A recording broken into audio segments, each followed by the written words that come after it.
Well, hello, hello, hello. You are listening to the No Brainers Empowering Possibilities show. This is dialogues of encouragement with fresh perspectives, invitations to ahas, a little bit of science, a dash of behavioral psychology, and a whole lot of creative fun. So if leveling up is on your radar, my friend, you are at the right show. I'm your host, Roseanne Marsh, author of the Teen and Parent Empowerment Curriculum, Level Up. And you are listening to episode number 19, Creating the Next Best Version of You, or Having a Do-Over Day. The process of becoming the next best version of yourself, it's not a mystery. It's a method. It's a process, and it involves failure as an option, but failure with learning. But it's also not a checklist. But it's about creating those new habits, those new way of doing things so that we can create new results. This quote seems very appropriate for what we'll be discussing today. If you always do what you've always done, you will always get what you've always got. So in other words, to be different, to become more than you are, we have to shift some of the things that we're doing. So to elevate or to level up where we are, we need to do something a little different from what we've been doing. So why do we need to progress? And why do we need to change? Why can't we just stay status quo? Well, progress means a change towards a more desirable situation, or to embody new skills, new talents, increased learning, and depth from the experiences that we've had from the past. So nobody would ever doubt that this is an aim worth striving for. But the bottom line is the advantage of progressing is that it brings hope, peace, and joy as we make sense of the past and we put it into its proper perspective, and we gain these skills on our way to enrich our relationships or just gain wisdom from what we've experienced in life. A static life becomes stagnant for growth. So, but then if you insert a curious mind, it's exponential growth that can happen in our lives. When we make changes in our life, it creates this ripple effect out from us. When we improve and make changes, those around us change. When we feel better about ourselves, we feel better about those around us. When we love ourselves, we can love more deeply those around us. When we take care of ourselves emotionally, physically, spiritually, mentally, we can take better care of those around us. So it's no doubt that this is a good idea. And it's no doubt that it's a good idea to progress to desire to be a better version of ourselves. But what is it that gets in our way whenever we try to progress or do something or go a different level? There always seems to be an opposition, or we may come against an opposition. But for those of us who have had that position of being stuck or coming up against something, there's a bunch of things, but I wanted to mention 3 of them today. The first is procrastination. So why do we procrastinate? Well, maybe it's fear of failure or fear of success. Could be perfectionism, or it could be a lack of focus. Focus is such a big part of growth and change. We may know that we need to do something to reach our goal, but we just don't take the action. And to make matters worse, we beat ourselves up about the lack of motivation or creating guilt and anxiety. So this creates a cycle of negativity that keeps us stuck. And the most common emotions that stop people in their tracks are fear, anxiety, worry, shame, and guilt. And those are really biggies. So we're stuck because we're running away from our negative emotions, and we want to avoid pain and go after pleasure. That is probably one of the biggest things about nowadays, is that we have so many ways that we can numb or avoid. I mean, we have right in our hands one of the biggest numbing mechanisms that there are, very easy to be able to retrieve or go into this instead of face any pain that we have. So this is the nature of human beings. However, to feel these emotions and act anyway, that's an art of willpower. And that's going to serve us well. So managing our emotions is really successful. So procrastination is number one. The second thing would be a lack of commitment, or not really having a compelling why in our life. Life has more savor. The things we need to do are more tolerable when we're able to spice up our lives with that compelling why behind why we're doing things. There are those kind of whys that are like, well, because I need money, or I need to provide, or the buck stops here. And those are good whys. But when we're able to boil it down by asking the why, many times we dial into the heartbeat behind what we are doing. Let me give you an example. I have a friend, Linda, and she has 2 special needs children. And her life is just full of consultations, doctors, special behavior classes, and endless patients. And then when you ask her, well, why doesn't she just put them into the school system that has some programs and let them take care of them during the day so that she can have some reprieve? And yes, they do go to school part of the day. But she'll say, well, because I'm the parent.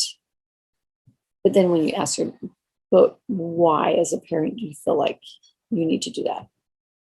And she'll say, to dig her deeper, she said, because I don't feel that the school system has all that they need. And then we ask, well, but why? Well, because they're dealing with so many other children, they can't spend the time needed to make the greatest difference in their life. Well, but why? Well, because they have limited funds, and I am finding programs they can't even provide. But why are you finding these programs? Because I desire these kids to make the maximum of what they can of their life.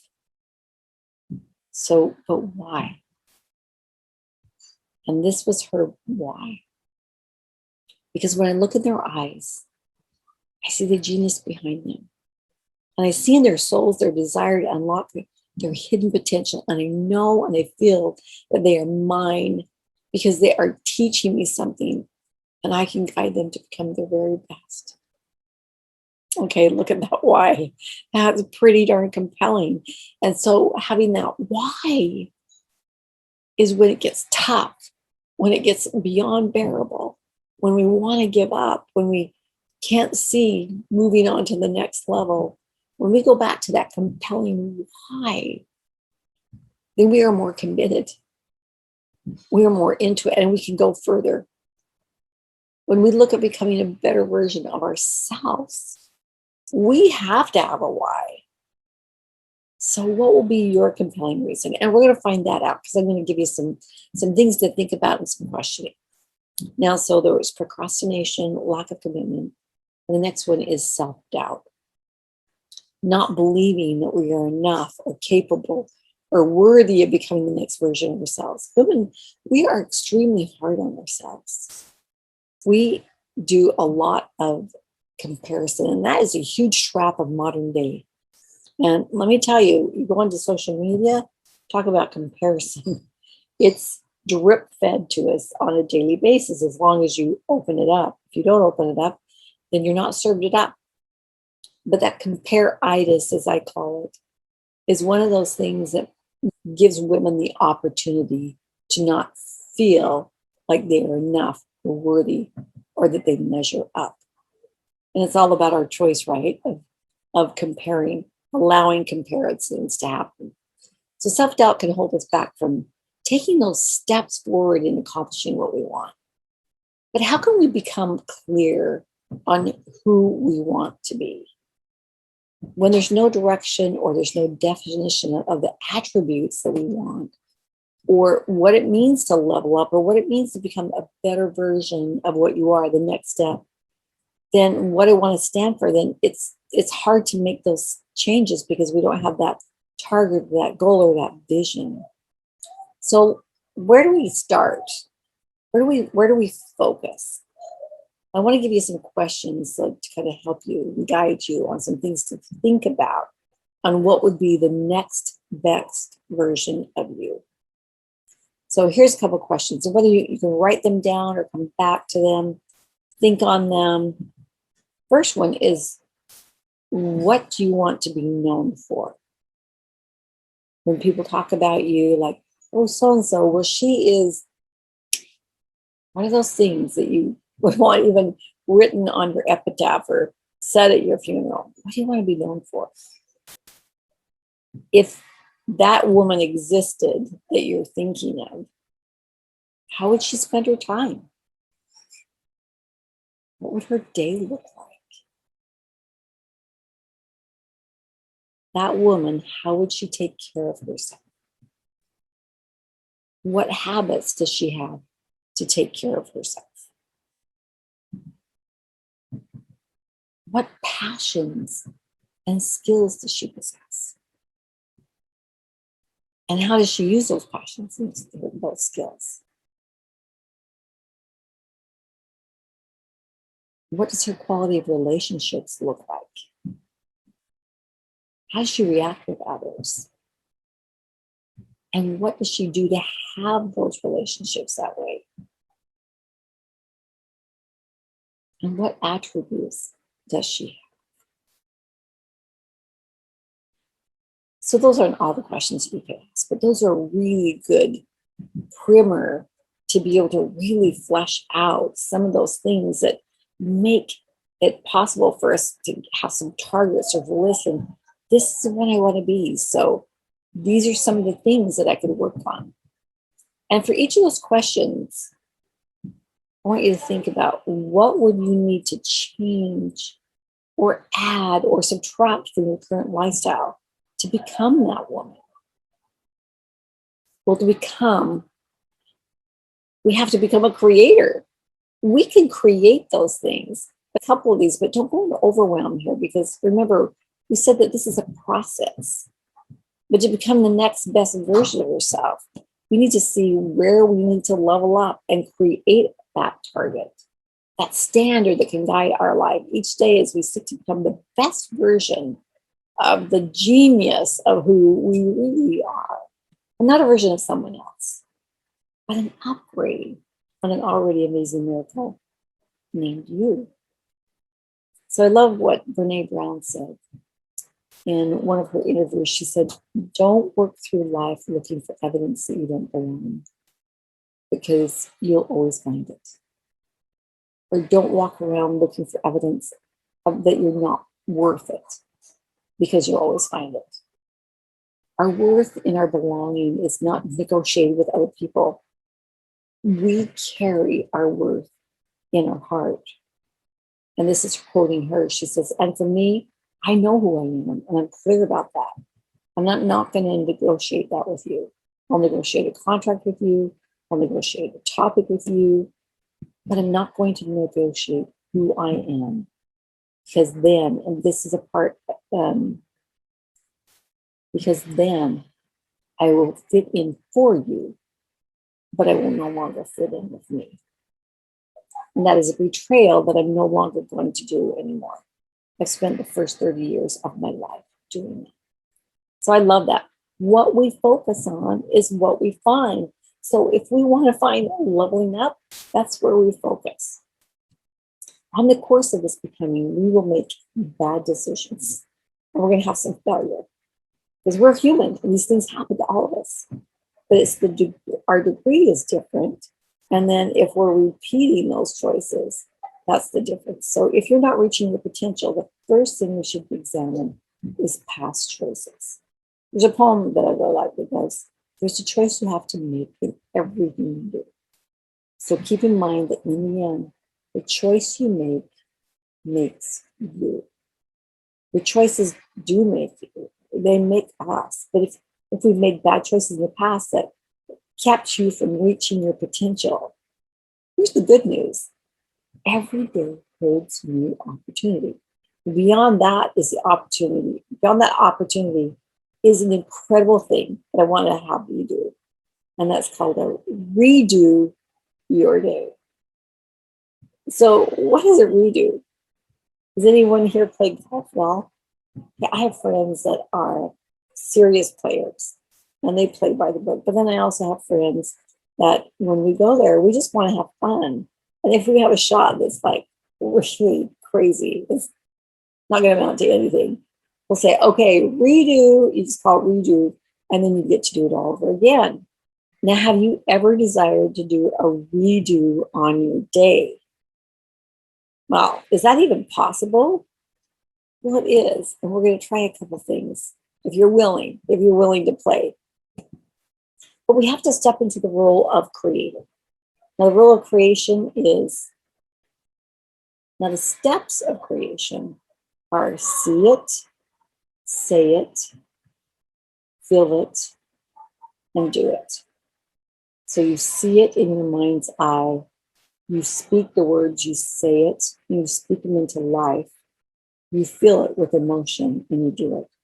But I want to back up because there's some precursors I feel are really important to add to that creation list.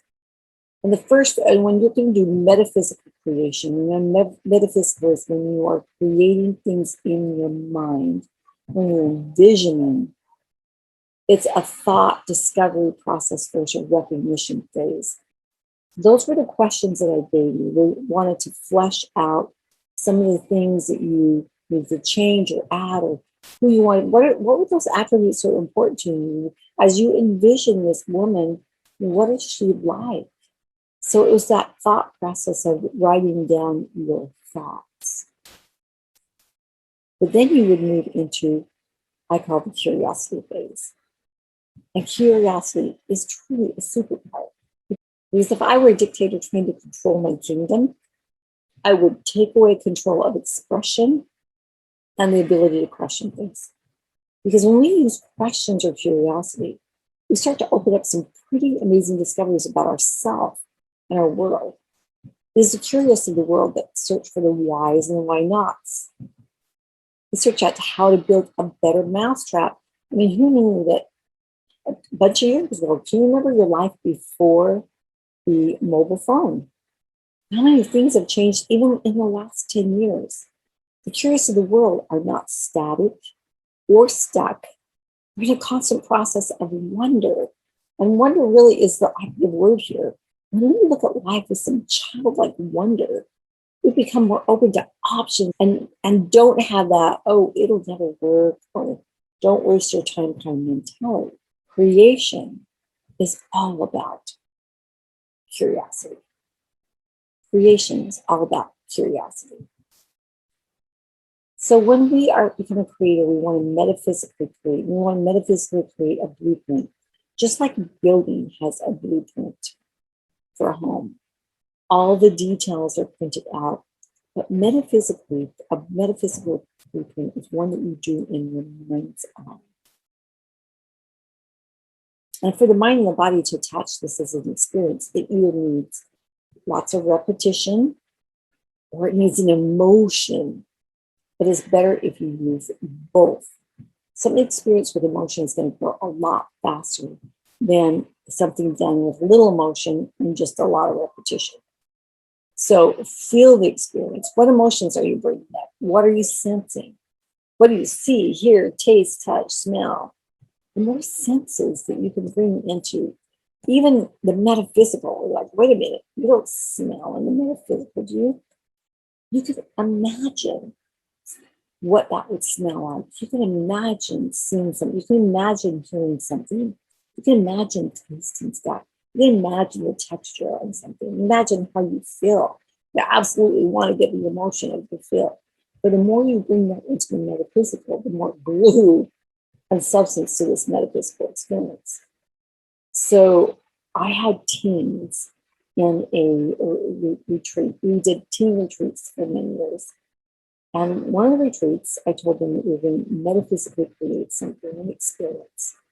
What I told them to do is envision in their mind someone, first think, who would be someone that they would just be thrilled to meet. Someone, it was either from the past that no longer existed, or could it be somebody that was famous and nowadays? And what are the questions they would ask them? And how would they feel if they saw them? And why did they want to meet them? And what kind of effect do they think they would have on them? So I had them go in their minds, quiet their minds, and start thinking about this.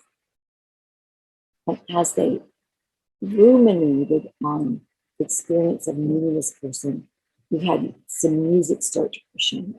They had to keep their eyes closed. And I told them that, be thinking of this person, and remember, be thinking of this person. And then I said, someone just entered the home, and they're walking across the floor above us, and they're going to be coming down the stairs. In just about 5 seconds, the person they are envisioning right now will enter the room. And when they enter the room, when I give them the nod or the cue to be able to open their eyes, they are to open their eyes and respond the way they would respond if that person in front of them was a famous person, the person of their dreams, or person they wanted to meet and interview or whatever, was right there. So there's this anticipatory, they're thinking about that, and they're like, oh my gosh, what if that person really was here? That would be so incredible. I had someone coming down the stairs, obviously it was someone working with us for the retreat, this incredible crescendo music, and 5, 4, 3, 2, 1, open their eyes, and there were cheers, and there were clapping, there was jumping up and down, there were tears in some eyes. What was that teaching us? It was teaching us that the body, the mind, and the brain does not know the difference between real and not real. You get how powerful that is? It doesn't know the difference between them. So you can create for your body a metaphysical experience, and it's as if it has happened. So for them, their body had literally gone through the emotions and the chemicals, etc., the excitement, the adrenaline, as if that person had just walked in. To become a creator, to go to the next level, we enhance our abilities to become different by metaphysically going in and envisioning those things that we want to be, that we want to grow into, that we want to become. And as we do that, our body thinks it's really happening, our mind thinks it's happening, and then we are rolling all of these neural bundles everywhere. And when our body, when our mind goes to refer to life, and those are down in our subconscious, it will refer to those. So we can build better habits, we can build better responses just by metaphysically going in and doing the work of creating that experience for our mind and our body. Isn't that incredible? So that is the power of creation. That is the vibration of creation. But we more powerfully create when we're in a higher vibration, we're in a higher mood, when we're in an elevated mood. When we are low and depressed, it's very difficult for us to create anything. I think it's Albert Einstein that said, we cannot solve our problems from the same mind that we created them in. So if we get into a higher mood, into a higher elevation, not only become a better creator, we become a better problem solver. So I want you to think about those questions that I asked you. And I said, what are some of the things you'd have to change? What are the things you'd have to add? What are those things you'd have to eliminate from your lifestyle? I want you to think of what would be your blocks. What would be those things that would get in the way of you accomplishing what it is you need to do? It could be the procrastination. It could be the lack of commitment. It could be the not believing in yourself that we had talked about at the very beginning. It could be different things. It could be my lack of time organization, my addiction to working out. It could be anything. So you think of 3 blocks, and I want to put you through a quick little meditation. Close your eyes. This is using your imagination. Remember, the most powerful nation on earth, I promise you. Go into that and then see the blocks. See the blocks in front of you, 1, 2, and 3. And written on each one of those is the description of what those 3 things are to you. As you're in this, and this is really effective too if you have some music, some powerful music in there, then I want you to dissolve, kick, destroy those in front of you. Those physical blocks, you want to train your brain that they are no longer there. They're no longer a barrier. They're no longer a limitation. And you're going to bust through those things. So go ahead right now. And I want you to bust through number one. Could be it's even like Alka-Seltzer and just fizzles up. Could be it just melts away. It could be it crumbles. Bust number two. And go on to that third thing. Bust number three. Maybe you're thinking, okay, this seems like a crazy thing to do, but until you try it, you will not believe the difference it can make in your life when you see those blocks in front of you and you destroy those. But then you have the actions to work through them. But what does this do-over day, really quick? Because I want you to be able to understand this. The do-over day is the same thing. You're going to metaphysically create the do-over of your day. How many of you have had a day when you're thinking, oh my gosh, if I could just redo it, if I could just respond to my child a little bit differently, if I had not let my mind go down that spiral, if I had not made that decision, if I had not offended that person, I would do it all over again. Here's what's so cool. You can redo it. And you can do it metaphysically. This is really powerful because when you think about progressing, really it boils down to having faith, and it has to do with repentance on a daily basis. So repentance isn't like that, heavy repentance, unless you need to do that. But it's about a change of mind. When you look in the Bible dictionary, repentance is a change of mind. But so how do we do that? Well, we decide to do something different. We make a different choice. But how can we go into our mind and redo the day? So get into that meditative state again. Let me explain it to you, and then I want you to do it. You'll get into that day. I want you to imagine that day. Maybe it's today. In fact, if you do this on a daily basis, you're going to see quantum growth in your life. It's really quite extraordinary. You're going to go into your day. Go back to that situation that you mishandled, or you wish had gone differently, or you wish somebody had said something differently, you hadn't been offended. Go back to that in your mind. Envision that person standing there. Start the scenario running again, like cut, the script goes again, film, get going, whatever. Imagine that person in front of you again. Start replaying that.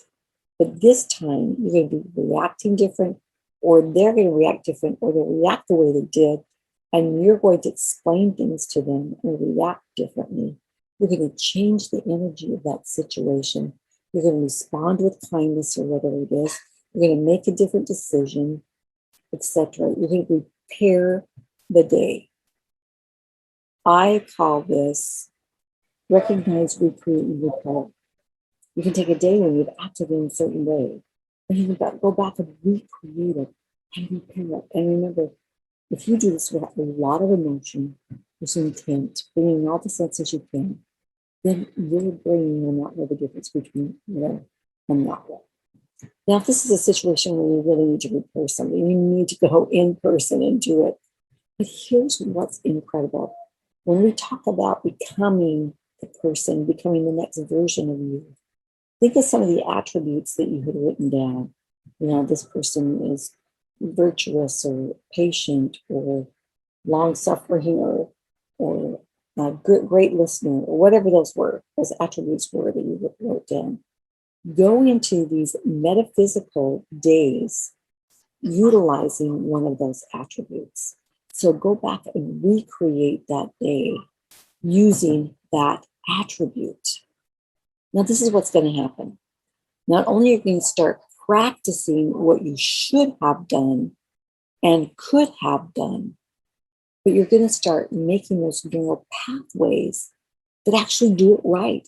Just like those tennis players that practice with those perfect shots again and again and again, metaphysically in their mind, you're going to create life that way, and you're going to practice life and do a redo on your day metaphysically. And the neural synapses are going to grow just as if you were doing it right. What is that going to do? That's going to help elevate your behavior, elevate your skills, and be a reminder for the new you, for the new level that you really want to be, that is the way that you respond.